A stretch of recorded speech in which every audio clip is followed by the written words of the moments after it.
আসসালামু আলাইকুম রহমতুল্লাহি ওয়াবারাকাতুহু। আসমান থেকে লোহার আগমন, পুরানো বিজ্ঞানের আলোকে রহস্যের সমাধান। আসসালামু আলাইকুম রহমতুল্লাহি বরকাতুহু। প্রিয় দর্শক, মানুষ এবং অন্যান্য প্রাণীর দেহে যে মৌলিক পদার্থটি সবচেয়ে বেশি পরিমাণে প্রয়োজন তা হলো লোহা। বহু বছর ধরে বিজ্ঞানীরা মনে করতেন লোহা পৃথিবীতে সৃষ্ট একটি উপাদান, তাই হয়তো পৃথিবীর পরিবেশের লোহার মজুদ সবচেয়ে বেশি। বিজ্ঞান ধরে নিয়েছিল অন্যান্য মৌলের মতো লোহাও পৃথিবীতে উৎপন্ন হয়েছে, কিন্তু বিস্ময়কর ব্যাপার, এই বিজ্ঞান আজ শতভাগ সন্দেহ মুক্তভাবে বলছে লোহা আসলে পৃথিবীর কোনো মেটেরিয়ালস নয়, বরং তা পৃথিবীর বাইরে থেকে এসেছে। এমনকি সৃষ্টির পর থেকে পৃথিবীতে লোহা উৎপাদনের মতো কোনো পরিবেশে ঔষধ সৃষ্টি হয়নি, বরং লোহা এসেছে বহির্জগৎ থেকে, অর্থাৎ আসমান থেকে ঘটেছে লোহার আগমন। যে তথ্য আজ থেকে 1500 বছর আগেই জানিয়েছিল আল কোরআন, তাই আজ আমরা এ বিষয়ে বিস্তারিত আলোচনা করব ইনশাআল্লাহ। লোহা আগমনের তত্ত্ব। প্রিয় দর্শক, মহিমান্বিত আল কোরআন হলো দুনিয়ার জ্ঞানের মূল উৎস। আল কোরআনের একটি অনন্য বৈশিষ্ট্য হচ্ছে একটি আয়াতে অনেকগুলো তথ্যের বহিঃপ্রকাশ ঘটে। আল কোরআনের প্রতিটি আয়াতের প্রতিটি শব্দের তাৎপর্য রয়েছে। তেমনি একটি আয়াত হলো সূরা হাদীদের এই আয়াত। لقد أرسلنا رسولنا بالبينات وأنزلنا معهم الكتاب والميزان ليقوم الناس بالقسط وأنزلنا الحديد فيه بأس شديد ومنافع للناس وليعلم الله من ينصر ورسوله بالغيب إن الله قوي عزيز। অর্থাৎ, নিশ্চয়ই আমি আমার রাসূলগণকে সুস্পষ্ট প্রমাণাদি সহ প্রেরণ করেছি এবং তাদের সঙ্গে প্রেরণ করেছি কিতাব ও ন্যায়দণ্ড, যাতে মানুষ ন্যায় বিচার প্রতিষ্ঠা করতে পারে, আর নাজিল করেছি লোহা, যাতে আছে প্রচণ্ড শক্তি এবং রয়েছে মানুষের জন্য বহুবিধ কল্যাণ, যেন আল্লাহ জেনে নিন কে তাকে ও তার রাসূলগণকে না দেখে সাহায্য করে। নিশ্চয়ই আল্লাহ শক্তিমান ও মহাপরাক্রান্ত। এই আয়াতে আল্লাহ তাআলা বলেছেন তিনি লোহা নাজিল করেছেন। যদি আল্লাহ বলতেন লোহা সৃষ্টি করেছেন বা লোহা মজুদ রেখেছেন বা লোহা তৈরি করেছেন, তবে উক্ত আয়াত দিয়ে তেমন তার ব্যাখ্যার প্রয়োজন ছিল না, কেননা লোহা সহ অন্যান্য সকল ধাতু পৃথিবীর অভ্যন্তরীণ মজুদ রয়েছে। কিন্তু আল্লাহ তাআলা যেহেতু বলেছেন নাজিল করেছেন, তাই অবশ্যই এর তাৎপর্য রয়েছে। আয়াতের ব্যাখ্যায় ইমাম ইবনু তাইমিয়া রহমাতুল্লাহ আলাইহি বলেন, এখানে নাজিল ক্রিয়াকে নাজিল অর্থে গ্রহণ করতে হবে, সৃষ্টি করা অর্থে নয়, কেননা আরবরা নজরুল দ্বারা অবতরণ বলতো। সুতরাং এটা বুঝিয়ে দেওয়া হয়েছে যে আল্লাহ তাআলা পাহাড়ের ওপর লোহার খনি প্রস্তুত করেছেন, যেখান থেকে সেটি নাজিল হয় বান্দার কল্যাণ।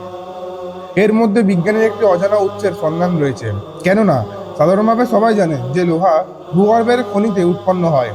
লোহা আবিষ্কার প্রত্নতাত্ত্বিকরা বিশ্বাস করেন প্রাচীন মিশরীয় হিট্টিরা 5000 থেকে 3000 খ্রিস্টপূর্বাব্দের মধ্যে লোহা আবিষ্কার করে। এই সময় তারা ধাতুর থেরিতে হাতুড়ি বা ধাক্কা হাতিয়ার এবং অস্ত্র তৈরি করতেন। এই সময় তারা ধাতুর থেরিতে হাতুড়ি বা ধাক্কা হাতিয়ার এবং অস্ত্র তৈরি করতেন। তারা উল্কাপিণ্ড থেকে এটি খুঁজে বের করে এবং এর আকরিক ব্যবহার করে বর্ষা সরঞ্জাম এবং অন্য হাতিয়ার তৈরি করত 2000 থেকে 1200 খ্রিস্টপূর্বাব্দের মধ্যে। হিততিরা লোহা গলানোর জন্য একটি প্রক্রিয়া তৈরি করেছিল। এই তথ্যে বিশ্লেষণ করা দেখা যায় প্রত্নতাত্ত্বিকরা লোহা ব্যবহারে মোটামুটি সময়কাল বলতে পারলেও সুনির্দিষ্ট করে বলতে পারছে না কখন লোহা আবিষ্কার হয় এবং কখন থেকে এর ব্যবহার শুরু হয়। এখন জানার বিষয় হলো, লোহা কি তাহলে পৃথিবীতে তৈরি হওয়া সম্ভব নয়? পৃথিবীতে কি লোহা তৈরি হওয়া সম্ভব? এই প্রশ্নের উত্তর হলো, পৃথিবী তো দূরের কথা, সৌরজগতেের কোনো স্থানে লোহার একটি অণু সৃষ্টি হওয়া সম্ভব নয়, কারণ লোহা উৎপন্ন হওয়ার জন্য একটি নক্ষত্রের মধ্যে কম বেশি 21 মিলিয়ন বা 10 কোটি ডিগ্রি সেলসিয়াস তাপমাত্রার প্রয়োজন। কিন্তু আমাদের সূর্যের অভ্যন্তরীণ তাপমাত্রা আছে 15 মিলিয়ন বা 50 লাখ ডিগ্রি সেলসিয়াসের মতো।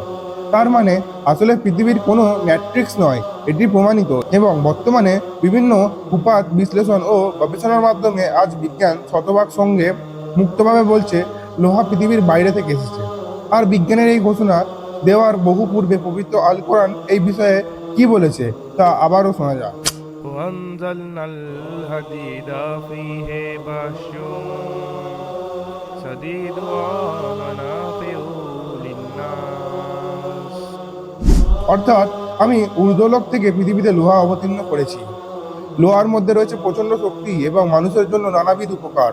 আয়াতে ব্যবহৃত আনসালা শব্দের অর্থ হলো উপর থেকে ভূপৃষ্ঠের কোনো কিছু পতিত হওয়া, বিশেষত আকাশ থেকে বা পৃথিবীর বাইরে থেকে প্রেরণ করা অর্থে আরবি আনসালা শব্দটি ব্যবহার করা হয়েছে। সুতরাং এতে স্পষ্ট যে লোহা ঊর্ধ্বলোক থেকে পৃথিবীতে পাঠানো হয়েছে। যুগ যুগ ধরে কোনো বিজ্ঞান যা বলতে পারেনি, মহান আল্লাহ তাআলা সে বিষয়ে বলেছেন। 1400 বছর আগে সুবহানাল্লাহ, centre of the earth is iron, পৃথিবীর কেন্দ্রস্থল বা ইনার কোর, যার পুরোটাই হচ্ছে লোহা।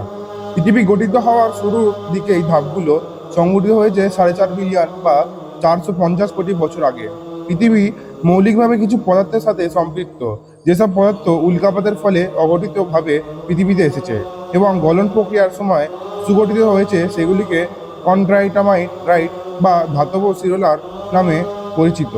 গলন প্রক্রিয়ায় চলার সময় অপেক্ষাকৃত ভারী বস্তুগুলো পৃথিবীর কেন্দ্রের দিকে ডুবে গিয়েছে এবং হালকা বস্তুগুলো ভূত্বকে এসে জমা হয়েছে। এই ঘটনাটি পৃথিবীর পৃথকীকরণ প্রক্রিয়া নামে পরিচিত। ধারণা করা হয় ভূমর্যার সিংহভাগ তথা 80% উপাদান হল লোহা, তাদের কিছুটা নিকেল এবং আরও কিছু হালকা মৌল। তবে অনেকে এটাও দাবি করেন যে অন্ধস্থ মর্যার একটি একক লৌহ স্ফটিক মাত্র গবেষণা করে লোহা এবং নিকেলের একটি সংকর ধাতু নমুনাকে ভূমর্যার মতো চাপিয়া অবস্থায় রেখে একটি হীরক ধারকের সাহায্যে আটকে 4000 কেলভিন তাপ দেওয়া হয়েছিল। নমুনাটিকে পর্যবেক্ষণ করা হয়েছিল এক্সের সাহায্যে। এই পর্যবেক্ষণের ফলে বিজ্ঞানীদের ধারণা আরও পোক্ত হয়েছে যে পৃথিবী অন্তঃস্থ মজ্জা একটি প্রতিকার স্ফটিক দিয়ে তৈরি, যেটি উত্তর থেকে দক্ষিণ দিকে ধাবমান। এই তথ্যসহ থেকে প্রতীয়মান হয় পৃথিবীর কেন্দ্রটি যেসব উপাদান দিয়ে তৈরি তার শতকরা 80% লোহা। আর এইসব লোহা উল্কাপাতের ফলে পৃথিবীর গঠন প্রক্রিয়া চলার সময় প্রায় 450 কোটি বছর আগে পৃথিবীর কেন্দ্রে প্রবেশ করেছে। তাই সংক্ষেপে বলা যায় centre of the earth is iron. আমরা জানি আল কোরআনে 114টি সূরা রয়েছে। 114কে যদি অর্ধেক ভাগ করা হয় তাহলে সকল সূরার সময়ের কেন্দ্রীয় সূরা বা মাঝখানের সূরা হলো 57, যেটি সূরা হাদিদ, যার অর্থ বাংলায় লোহা আর ইংরেজিতে আয়রন, অর্থাৎ পৃথিবীর কেন্দ্রস্থল বা ইনার কোর, যার পুরোটাই যে লোহা তা প্রজ্ঞাপন আল্লাহ সুবহানাহু ওয়া তাআলা আজ থেকে 1400 বছর আগে বলেছে। অর্থাৎ বলা যেতে পারে পৃথিবীর কেন্দ্রে যেমন লোহার অবস্থান, ঠিক তেমনই কোরআনের কেন্দ্রে 57 নম্বর সূরা হাদিদের অবস্থান। সুবহানাল্লাহ। সে যাই হোক, এখন প্রশ্ন হলো লোহা তাহলে পৃথিবীতে এলো কোথা থেকে? লোহা কোথা থেকে এসেছে? লোহার মূল উৎস হলো গ্রহ লোহা, যা মূলত তারা উপাদানগুলির ফিউশন হতে তৈরি হয়েছে। কোটি কোটি বছর পূর্বে সুপারনোভা নামক নক্ষত্রে বিশাল বিস্ফোরণের কারণে উল্কা হিসাবে লোহা পৃথিবীতে আসে। ফিউশন হলো এক ধরনের নিউক্লিয়ার বিক্রিয়া। কিছু নিউক্লিয়াস নিজের মধ্যে বিক্রিয়া করে অপেক্ষাকৃত বড় নিউক্লিয়াস গঠন করার প্রক্রিয়াকে নিউক্লিয়ার ফিউশন বলে। একটি পরমাণু কেন্দ্রকে নিউক্লিয়াস বলা হয়, যার মধ্যে রয়েছে দুটি মৌলিক কণিকা, প্রোটন ও নিউট্রন। নক্ষত্রের কেন্দ্রস্থলে উপস্থিত হাইড্রোজেন নিঃশেষ হয়ে গেলে নক্ষত্রটি তার ফিউশন বিক্রিয়া শুরু করে। হাইড্রোজেন হিলিয়ামের সাথে ফিউশন বিক্রিয়া করে ভারী উপাদান তৈরি হয়। প্রথমে কার্বন, তারপর নিয়ন, তারপরে অক্সিজেন, তারপরে সিলিকন, শেষ পর্যন্ত এটি শেষ পণ্য হিসাবে লোহার ছাই তৈরি করে। ফিউশন প্রক্রিয়ায় তাপশক্তি উৎপন্ন হয়। লোহা এবং নিকেলের চেয়ে ভারী উপাদানগুলি গঠিত হয় না, কারণ এদের ফিউশন সংগঠিত হওয়ার জন্য যে শক্তির প্রয়োজন হয় তা পাওয়া যায় না। যে নক্ষত্রগুলি তাদের জ্বালানি শেষ করে ফেলেছে এবং যখন তারা জীবনকালে শেষ হয়ে যায় তখন তারা সুপারনোভা বিস্ফোরণে বিস্ফোরিত হয়। বিস্ফোরণের কারণে লোহার টুকরোগুলো মহাকাশের চারপাশে বিস্ফোরিত হয়। লোহার এই টুকরোগুলো উল্কা আকারে পৃথিবীতে আসে, আজও এদিকে ইঙ্গিত করে। আল্লাহ তাআলা বলেছেন, ألم تروا أن الله سخر لكم ما في السماوات وما في الأرض وأسبغ عليكم نعمه ظاهرة وباطنة ومن الناس من يجادل في الله بغير علم ولا هدى ولا كتاب منير। অর্থাৎ তোমরা কি দেখো না? নভুমণ্ডলে ও ভূমণ্ডলে যা কিছু আছে সব কিছুকে আল্লাহ তোমাদের বশীভূত করে রেখেছেন এবং তোমাদের প্রতি তার প্রকাশ্য ও গোপন নিয়মাসমূহ পরিপূর্ণ করে দিয়েছেন। অথচ মানুষের মধ্যে এমন কিছু লোক আছে যারা কোনরূপ জ্ঞান, পথনির্দেশ বা উজ্জ্বল কিতাব ছাড়াই আল্লাহ সম্পর্কে বিতর্ক করে আমরা পূর্বেই উল্লেখ করেছি যে নিউক্লিয়ার ফিউশন প্রক্রিয়ার মাধ্যমে তারা সুপারনোভা বিস্ফোরণের মাধ্যমে লোহার উৎপত্তি হয়। লোহা উৎপন্ন হওয়ার জন্য প্রয়োজনীয় তাপ এবং চাপের অবস্থা পৃথিবীতে পাওয়া যায় না। নিউক্লিয়ার ফিউশন বিক্রিয়ার জন্য প্রয়োজনীয় তীব্র চাপ ও তাপ শুধুমাত্র নক্ষত্রের কোরে বা সুপারনোভার সময় পাওয়া যায়। অতএব এটা মনে করা হয় যে পৃথিবীতে এবং আমাদের সৌরজগতে লোহা পূর্ববর্তী প্রজন্মের নক্ষত্র গঠিত হয়েছিল এবং পরে গ্রহাণু এবং ধূমকেতুর প্রভাবের মাধ্যমে আমাদের গ্রহে বা ভূপৃষ্ঠে লোহা অন্তর্ভুক্ত হয়েছিল। ভূপৃষ্ঠে লোহার উৎসব সর্বাধিক বিস্তৃত। লোহা বহনকারী খনিজগুলো হলো অক্সাইড এবং লৌহ আকরিক, প্রধানত হেমাটাইট, ম্যাগনেটাইট, লিমোনাইট এবং টিটারাইট দিয়ে গঠিত, যা ক্রমান্বয়ে লাল, কালো, বাদামি এবং ফ্যাকাশে বাদামি রঙের হয়ে থাকে। হেমাটাইট এবং ম্যাগনেটাইট হলো সবচেয়ে সাধারণ ধরনের আকরিক। ভূত্বকে যতগুলো মৌলিক উপাদান পাওয়া যায়, লোহা হলো তার মধ্যে চতুর্থ। পৃথিবীর ভূত্বকের প্রায় সমস্ত লোহা 1.8 বিলিয়ন বছর পূর্বে জমাট বাঁধা শিলা হতে আসে। যখন থেকে মহাসাগরে বিদ্যমান জীবগুলো সালোক সংশ্লেষণের জন্য অক্সিজেন ছাড়া শুরু করে, তখন থেকে পানিতে থাকা লোহা অক্সিজেনের সাথে দ্রবীভূত হয়ে হেমাটাইট এবং ম্যাগনেটাইট নামক আকরিক পরিণত হয়। সুপ্রিয় দর্শক, আল্লাহ লোহা সম্পর্কে বলেন, এর মধ্যে মানুষের জন্য বহুবিধ কল্যাণ আছে। লোহা বহুকাল ধরে মানুষের কল্যাণে ব্যবহৃত হয়ে আসছে। বর্তমান সভ্যতায় লোহা ছাড়া কোনো স্থাপন কল্পনা করা যায় না। তাছাড়া প্রায় 98% লোহার আকরিক ইস্পাত তৈরিতে ব্যবহৃত হয়। বাকি 2% লোহার আকরিকের প্রভাবকরের জন্য লোহার গড়া। কুশল শিল্পীর জন্য তেজস্ক্রিয় লোহা এবং রংকালি প্রসাধনী ও প্লাস্টিকের মধ্যে লোহার নীল ব্যবহৃত হয়। লোহার সাথে কার্বন, নিকেল, ক্রোমিয়াম, বিলেটিয়াম, টংস্টেন এবং ম্যাঙ্গানিজ সংযোজন করে এক ধরনের স্টিল তৈরি করা হয়, যা ব্রিজ নির্মাণ, বিদ্যুতের তরুণ, সাইকেল রচেন, কার্টিং টুলস এবং রাইফেলের ব্যারেল তৈরিতে ব্যবহৃত হয়।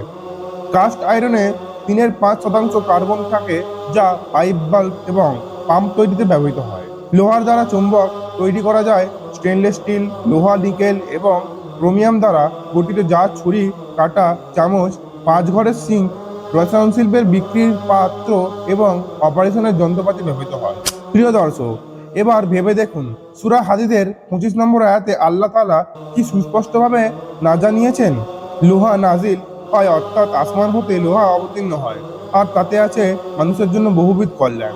তাই তো আল্লাহ পবিত্র কোরআনে বলেছেন, فنورهم آياتنا في آفاق وفي أنفسهم حتى يتبين لهم أنه الحق أولم يكفي بربك أنه على كل شيء شهيد। অর্থাৎ অচিরেই আমি তাদেরকে আমার নির্দেশনা বলি প্রদর্শন করব পৃথিবীর দিগন্তে এবং তাদের নিজেদের মধ্যে, ফলে তাদের কাছে ফুটে উঠবে যে এই কোরআন সত্য। আপনার পালনকর্তা সর্ব বিষয়ে সাক্ষ্যদাতা, এটি যথেষ্ট নয়। এই আয়াতগুলো কতটা গভীর চিন্তার খোড়া যোগায়। আধুনিক বৈজ্ঞানিক জ্ঞান আজ আমাদেরকে এই আয়াতগুলো অর্থ বোঝার ব্যাপারে সাহায্য করছে। তাই আজকের আলোচনায় আমরা আল্লাহ তাআলা অন্যান্য সৃষ্টি সম্পর্কে জানলাম। পৃথিবীতে যত বেশি গবেষণা হচ্ছে, আল কোরআনে বিদ্যমান আসমান এবং জমিনের সম্পর্কিত তথ্যসমূহ তা সুস্পষ্ট হচ্ছে। আল্লাহ রাব্বুল আলামিন আমাদের সকলকে এই সকল নির্দেশনাবলী দেখে তার উপর যথাযথভাবে ঈমান আনার তৌফিক দান করুন। আমিন। এই ভিডিওটি ভালো লাগলে শেয়ার করে দিন।